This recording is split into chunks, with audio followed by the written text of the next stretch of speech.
বিয়ের মতন একটা নতুন অধ্যায় অর্থাৎ জীবন শুরু করার আগে পাত্র-পাত্রীর একে অপরকে চিনে নেওয়ার, বুঝে নেওয়ার পরিসরটা প্রশস্ত করে দেয় প্রি-ম্যারিটাল কাউন্সেলিং। আগে আমাদের ধারণা ছিল শুধুমাত্র কয়েকটি রক্ত যেমন এইচআইভি, থ্যালাসেমিয়া এগুলো পরীক্ষা করলেই হবে। কিন্তু বর্তমানে মানসিকতার পরিবর্তন এসছে। বিয়ের আগে হবু স্বামী-স্ত্রী জেনে নিচ্ছে তাদের মনের পরিসরটা কি, কোথায় বাধা আছে, কোথায় মিল আছে। সেখানে প্রশ্ন উত্তরের মাধ্যমে অনেক অজানা তথ্য সামনে আসে।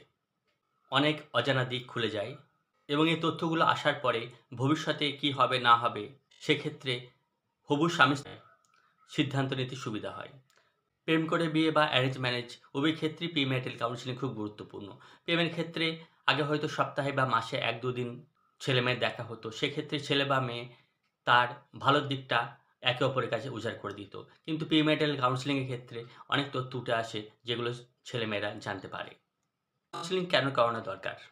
সাধারণত পাত্র-পাত্রীর সঙ্গী কেমন হবে, পরিবারের সাথে বনিবনা হবে কিনা, যৌন জীবন কেমন হবে, সন্তান সম্পত্তির ব্যাপারে, ইনকাম কেমন, পড়াশোনা সংক্রান্ত ব্যাপারে, কোনো নেশা আছে কিনা, প্যাশন কি আছে, কোনো সমস্যা আছে কিনা শারীরিক, মেন্টাল স্ট্যাটাস কিরকম আছে, এগুলো অনেক সময় কথা বলে পরিষ্কার হওয়া যায়।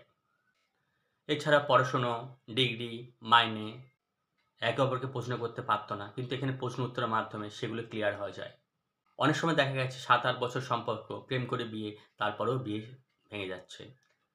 কাউন্সেলিংয়ের সময় ছেলে বা মেয়ে কতটা সত্যি বলছে তার উপরই নির্ভর করছে এটা ফ্রুটফুল হবে কিনা বা সফল হবে কিনা। আসলে প্রি-ম্যারিটাল কাউন্সেলিং এর উদ্দেশ্যই হলো একটা সুস্থ বৈবাহিক সম্পর্কের সূচনা করে দেওয়া। গোড়াতেই বুঝে নেওয়া ভালো সম্পর্কটা আদৌ সুখের হবে তো?